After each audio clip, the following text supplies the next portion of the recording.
안녕하세요. 마틸다입니다. 오늘도 이어서 하느님이시요 사람이신 그리스도이시 읽어드리겠습니다. 책과 저자 소개가 궁금하신 분은 동영상 아래를 참고하세요.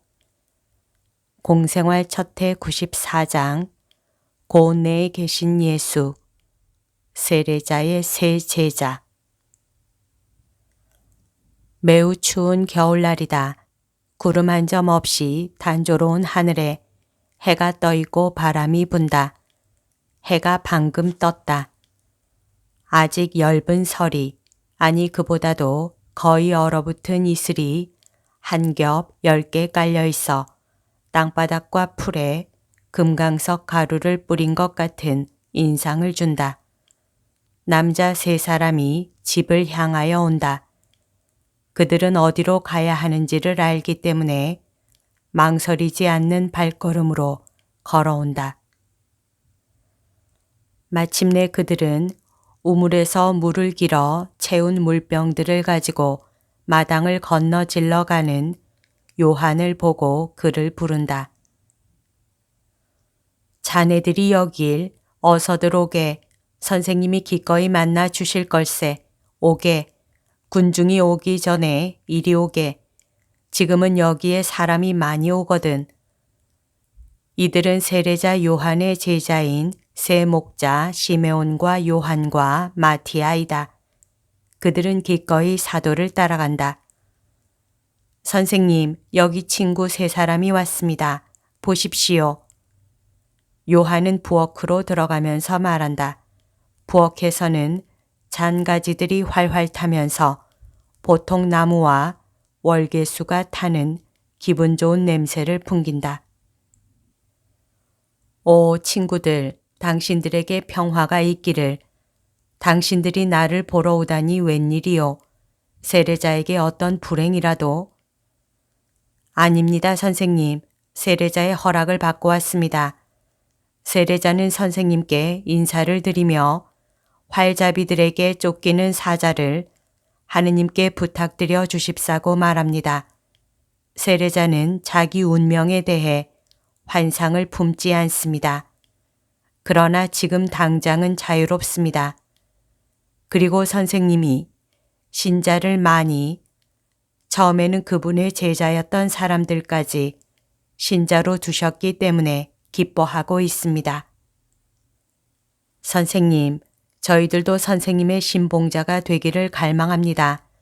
그러나 그분이 쫓기고 있는 지금 그분을 떠나고 싶지 않습니다. 이해해 주십시오. 하고 시메온이 말한다. 물론 나는 당신들이 하는 일에 대해서 당신들에게 축복합니다. 세례자는 온갖 존경과 사랑을 받을 자격이 있어요. 예, 선생님의 말씀이 옳습니다. 세례자는 위대합니다. 그리고 점점 더 위대해집니다. 세례자는 꼭 용설란을 연상시킵니다. 용설란은 죽을 때에야 불타오르는 것 같고 향기를 풍기는 7개의 꽃잎이 있는 꽃이 달린 커다란 촛대 같은 꽃대를 내보내거든요. 세례자도 마찬가지입니다. 그리고 늘 이런 말을 합니다. 그분을 한 번만 보았으면 좋겠는데 하고 선생님을 뵙고자 하는 것입니다. 저희는 그분의 이 부르짖음을 들었습니다. 그리고 그분에게 말하지 않고 선생님께 이 말씀을 드리러 왔습니다. 그분은 속죄자이고 금욕자입니다. 그분은 또 선생님을 뵙고 선생님의 말씀을 듣고자 하는 거룩한 소원을 희생으로 바칩니다. 저는 지금은 마티아라고 하지만 원래는 토비아였습니다. 그러나 저는 젊은 토비아에게 주어졌던 대천사가 세례자와 다르지 않을 것이라고 생각합니다. 세례자에게 있는 모든 것이 다 지혜입니다. 내가 세례자를 보지 못할 것도 없어요. 그러나 당신들이 다만 이 때문에만 온 것입니까? 이 계절에는 걸어 다니기가 힘든데 오늘은 날씨가 좋지만 지난 사흘 동안에는 길에 비가 얼마나 왔었소. 그 때문에만 오지는 않았습니다. 며칠 전에 바리사이파 사람 도라가 깨끗해지려고 왔었습니다. 그러나 세례자는 이렇게 말하면서 세례 주기를 거절했습니다. 그런 죄의 껍질은 물이 뚫고 들어가지 못하오. 당신을 용서할 수 있는 분은 오직 한 분, 메시아 뿐이요 하고, 그러니까 도라가 이렇게 말했습니다. 그를 찾아가겠소. 나는 낫기를 원하오. 그리고 이 병은 그의 주문에서 오는 것으로 생각하오 하고, 그러니까 세례자는 사탄을 쫓아내듯이 그 사람을 내쫓았습니다. 그런데 그 사람은 떠나가다가 요한을 만났습니다. 그 사람은 요한이 조금 친척벌이 되는 요나를 보러 다니던 때부터 요한을 알았는데 이렇게 말했습니다. 모두들 가는데 나도 갈 거다. 만나넨도 갔었고 창녀까지도 가는데, 저는 창녀라고 말합니다만 그 사람은 이보다 더 불결한 말을 썼습니다. 고운 내에는 환상에 사로잡힌 사람이 수두룩하단 말이야. 이제 그자가 내 병을 고쳐주고 내 땅에서 저주를 거두어주면 내가 그에게 친구가 되어줄 거다. 내 땅은 수많은 두더지 떼가 마치 성을 공격하는 데 쓰는 도구로 파헤치듯 파헤쳐지고 씨앗 알맹이를 먹어치우고 과일나무와 포도나무 뿌리를 갉아먹는 벌레와 땅 강아지 떼가 파헤쳐 놓아서 그놈들을 처치할 도리가 없기 때문이다. 그러나 그렇게 해주지 않으면 그자에게 화가 있으라 하고 말입니다. 저희들은 이렇게 말했습니다. 그럼 그런 감정을 가지고 그대로 가십니까? 그랬더니 그 사람은 이렇게 대답했습니다. 그럼 누가 그 마귀 들린 자를 믿는단 말이냐? 게다가 그자는 창녀들도 받아들이니까 나하고도 동맹을 맺을 수 있단 말이다 하고 말입니다. 저희들은 선생님이 도라에 대해 어떻게 처신할 것인지 아시게 그 말씀을 드리려고 왔습니다. 모든 것이 이미 끝났소. 벌써 끝났어요. 아, 그렇군요. 그 사람은 마차와 말들을 가졌지요. 저희들은 다리밖에 없는데 언제 왔습니까? 어제. 그런데 무슨 일이 있었습니까? 그럼요. 만일 당신들이 도라의 일을 걱정하고 싶으면 예루살렘에 있는 그의 집에 가서 초상에 참여하면 될 거요. 죽었습니까? 죽었소. 여기서. 그러나 그 사람 이야기는 그만둡시다. 예, 선생님, 다만 한 가지만 말씀해 주십시오. 그 사람이 만나넨에 대해서 말한 것이 사실입니까? 사실이요. 그것이 마음에 들지 않아요. 아이고, 오히려 저희가 기뻐하는 것입니다. 저희들은 마케론테에서 그 사람에게 선생님 말씀을 아주 많이 했습니다. 자기 선생님이 사랑을 받으시는 것 말고 사도가 원하는 것이 무엇이겠습니까? 요한이 그렇게 했고 저희들도 요한과 같이 그렇게 했습니다. 마티야, 당신은 말을 잘합니다. 영원하신 지혜가 당신과 같이 계시오. 그리고 저는 그 말을 믿지 않습니다. 그렇지만 이제는 그 여자를 만났습니다. 그 여자는 장막절 전에 선생님을 찾으려고 저희들에게까지 왔었습니다. 그래서 저희들은 이렇게 말했습니다. 당신이 찾는 분이 여기 안 계십니다. 그러나 멀지 않아 장막절을 지내시려고 예루살렘에 가실 것입니다 하고, 저희들이 그 여자에게 이렇게 말한 것은 세례자가 저희들에게 이렇게 말했기 때문이었습니다. 저 죄녀를 보아라. 딱딱한 오물 껍질 같은 여자이다. 그러나 저 여자 안에는 점점 더 커지는 불꽃이 있다. 저 여자는 아주 강하게 되어서 딱딱한 껍질을 깰 것이다. 오물이 떨어져 나가고 다만 불꽃만이 남을 것이다. 세례자는 이렇게 말했습니다. 그러나 유력한 두 율법학자가 와서 말한 것처럼 그 여자가 여기서 잔다는 것이 사실입니까? 아니요. 여기서 200m쯤 떨어진 곳에 있는 관리인의 외양간 중 하나에서 머무르고 있어. 악마 같은 혀들이야. 들었나? 그런데 그 사람들이 마음대로 말하게 내버려 두시오. 선량한 사람들은 그들의 말을 믿지 않고 내가 하는 일을 믿어요. 요한도 그렇게 말합니다. 며칠 전에 제자들이 저희들 있는 앞에서 요한에게 이렇게 말했습니다.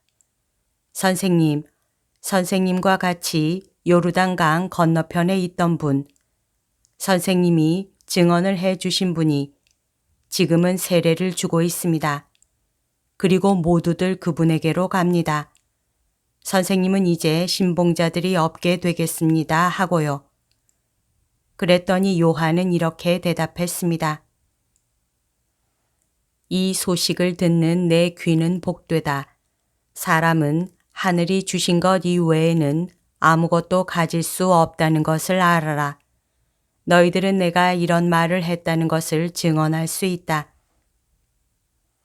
나는 그리스도가 아니라 그리스도께 길을 닦아 드리라고 그분 앞에 보내진 사람이다 하고 의로운 사람은 자기의 것이 아닌 이름을 제 것으로 만들지 않는다.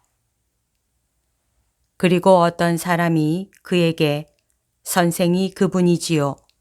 즉 성인이지요. 하고 말하면서 칭찬하려고 해도 아니요. 정말 아니요. 나는 그분의 종이요. 하고 말한다. 그리고 그로 인해서 큰 기쁨을 느끼기도 한다. 그것은 그가 이렇게 말하기 때문이다. 자, 그것은 누가 나를 그분으로 생각할 수 있다면 내가 그분과 조금은 비슷하기 때문이다. 그런데 사랑하는 사람은 자기가 사랑하는 사람과 비슷하게 되는 것 말고 무엇을 원하느냐? 신부만이 신랑을 향유할 수 있다. 결혼을 주선해 준 사람이 그것을 누릴 수는 없을 것이다. 그것은 부도덕한 일이고 도둑질이 되겠기 때문이다. 그러나 신랑 집 근처에 있으면서 신혼의 기쁨이 가득 찬 신랑의 목소리를 듣는 친구는 너무도 짜릿한 기쁨을 느껴서 그 기쁨은 친구가 결혼한 처녀를 행복하게 하는 기쁨과 좀 비슷할 정도이고 친구도 신혼의 달콤한 말들을 맛볼 정도이다. 이것이 내 기쁨이고 내 기쁨은 완전하다. 신랑의 친구는 여러 달 동안 친구의 일을 봐주고 신부를 집에까지 호위한 다음에 또 어떻게 하느냐.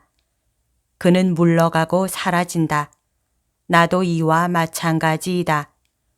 오직 한 사람만이 남아있으니 신랑이 신부와 더불어 즉 오직 한 분뿐인 사람이 인류와 더불어 남아있는 것이다.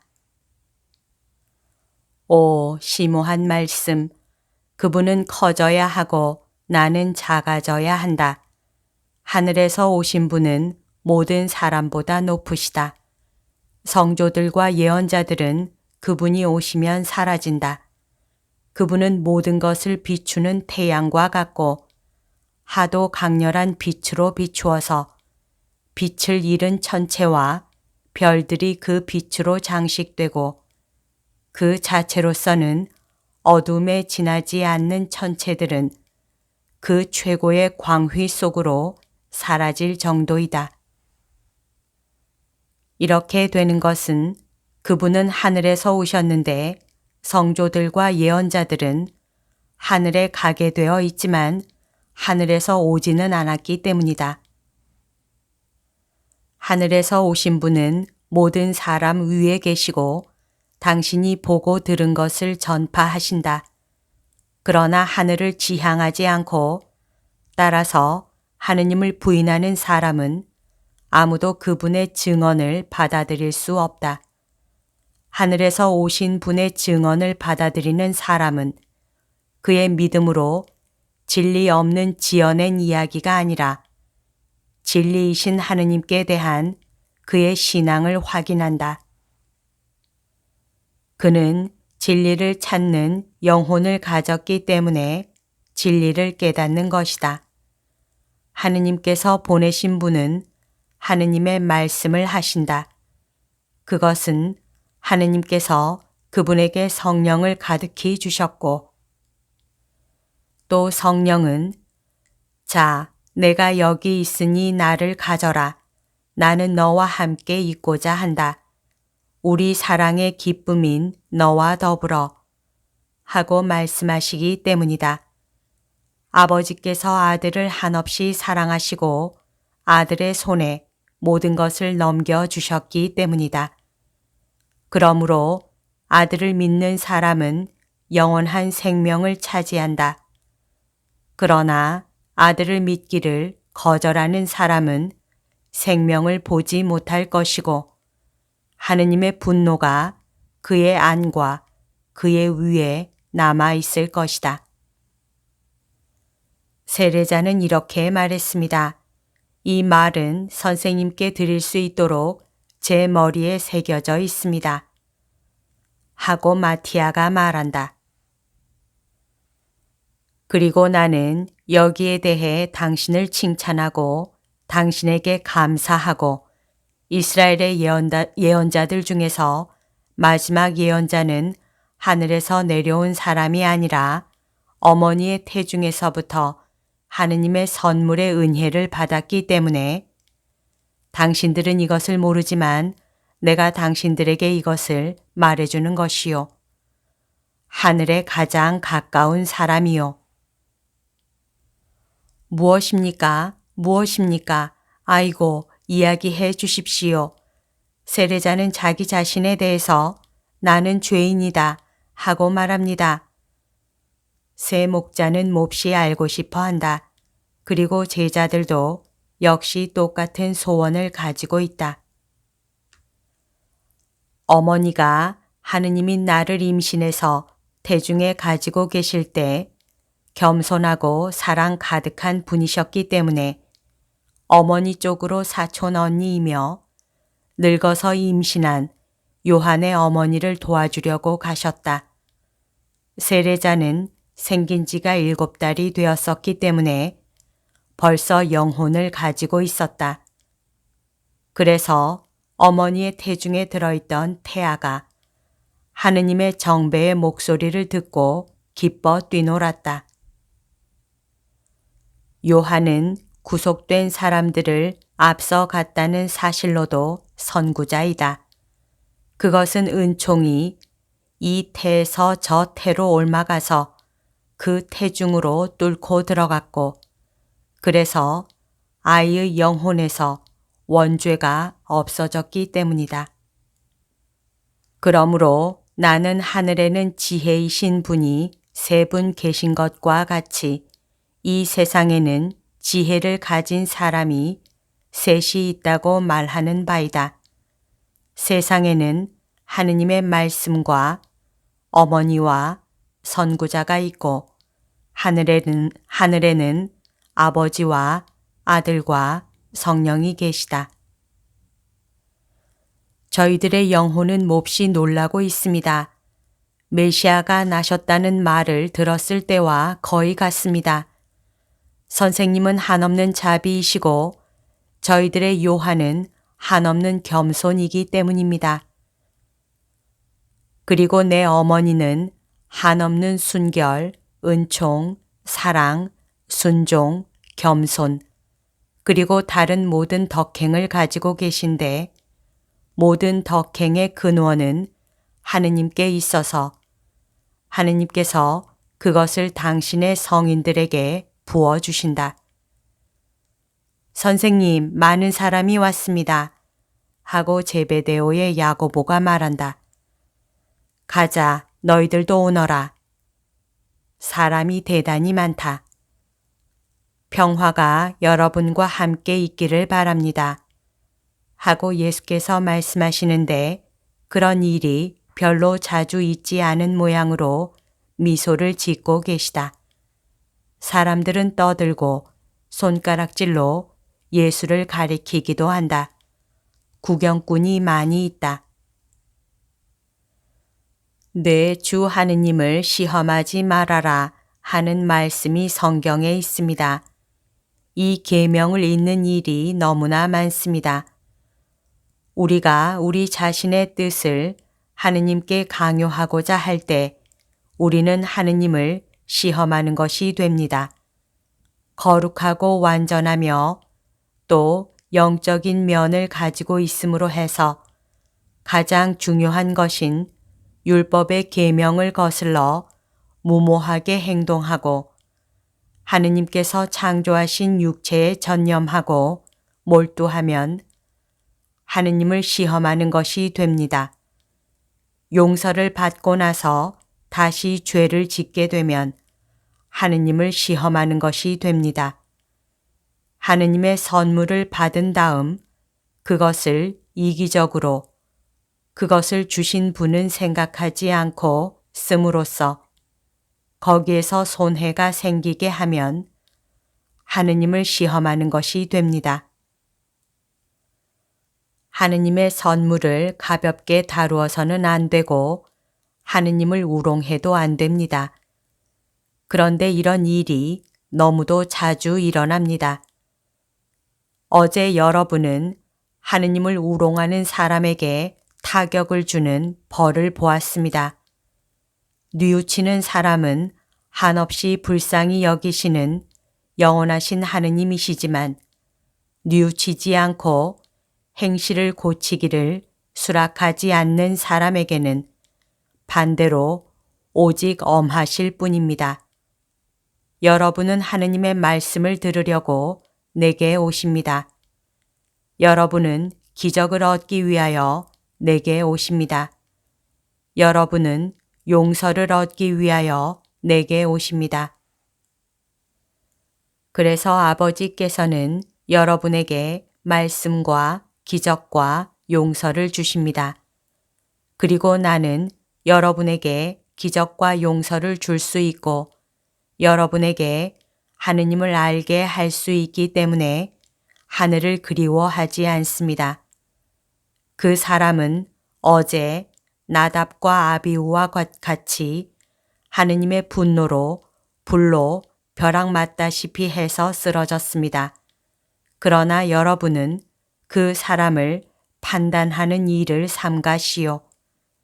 다만 어제 일어난 일, 즉 새로운 기적으로 여러분이 어떻게 해야 하느님을 친구로 모실 수 있는지를 곰곰이 생각하게 되어야 할 것입니다. 그 사람도 회개의 물을 원했습니다. 그러나 초자연적인 정신을 가지고 있지 않았습니다. 그 사람은 그 회개의 물을 인간적인 정신 상태로 원했습니다. 그의 병을 고쳐주고 그를 불행에서 건져줄 어떤 마술의 적용처럼 말입니다. 그의 몸과 그의 추수가 목적이었지 다른 목적은 없었습니다. 그의 불쌍한 영혼을 위하여는 아무것도 없었습니다. 영혼은 그에게 가치가 없는 것이었습니다. 그에게 중요한 것은 생명과 돈이었습니다. 나는 이렇게 말하겠습니다. 마음은 보물이 있는 곳에 있고 또 보물은 마음이 있는 곳에 있다고. 그러므로 보물이 있는 곳은 마음속입니다. 그런데 그 사람의 마음에는 살고자 하는 갈망과 돈을 많이 가지고 싶어 하는 갈망밖에 없었습니다. 돈을 어떻게 얻겠습니까? 어떤 방법으로든지 범죄를 해서까지. 그렇다면 세례를 청하는 것이 하느님을 우롱하고 그분을 시험하는 것이 아니겠습니까?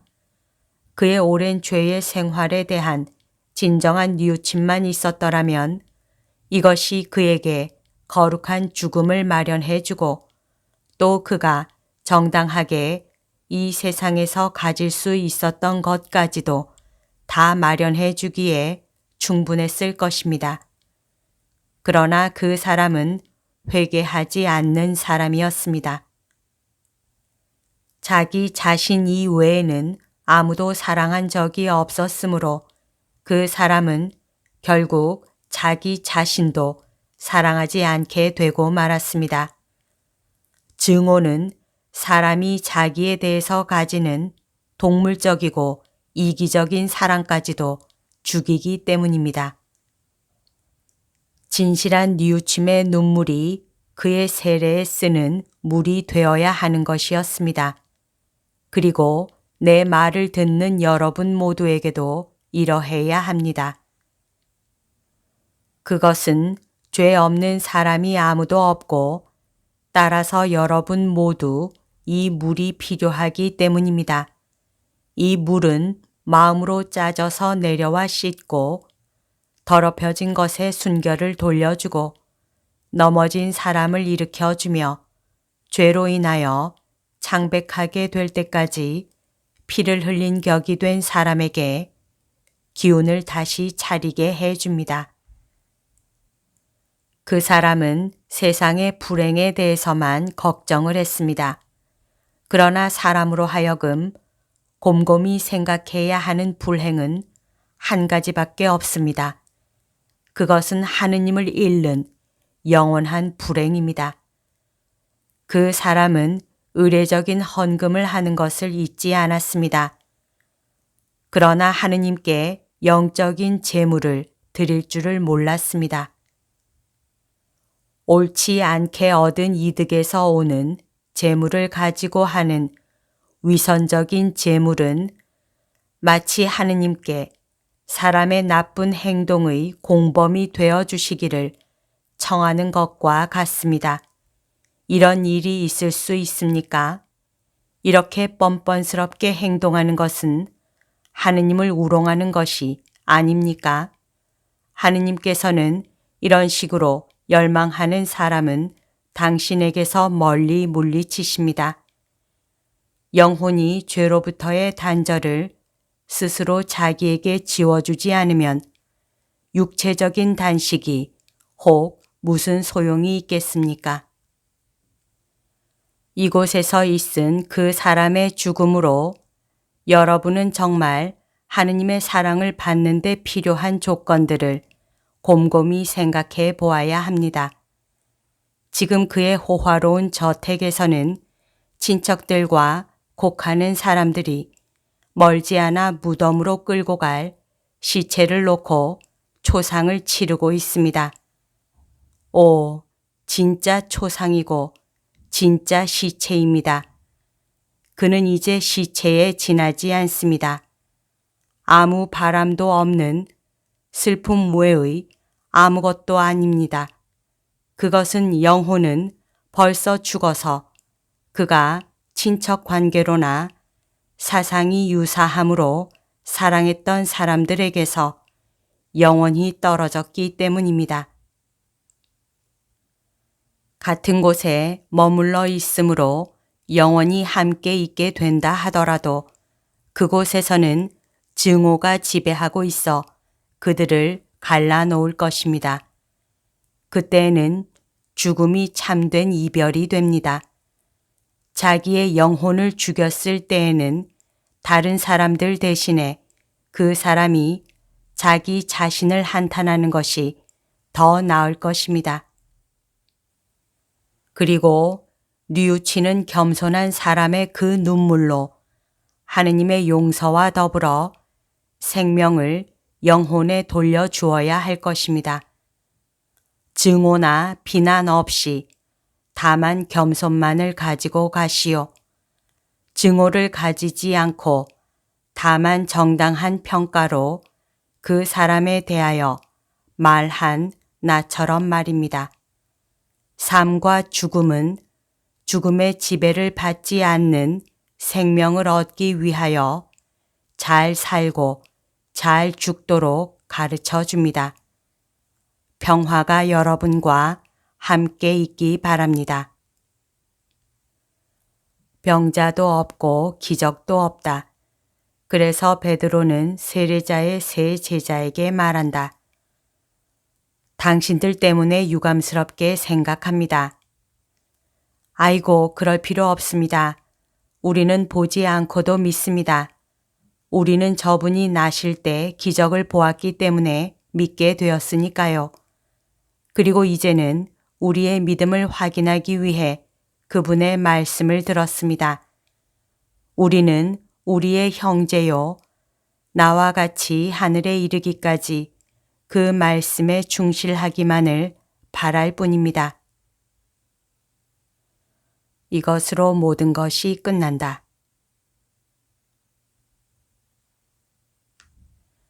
여기까지가 오늘 들려드릴 내용입니다. 오늘도 하느님의 뜻 안에서 서로 사랑하는 하루 보냅시다. 사랑합니다. 축복합니다.